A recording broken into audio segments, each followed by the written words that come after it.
The most used method to fix no sound issue is to reinstall DirectX.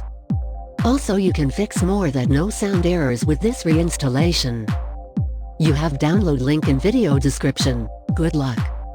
And please subscribe. What you see now, it is my folder where I have already downloaded directs from video description.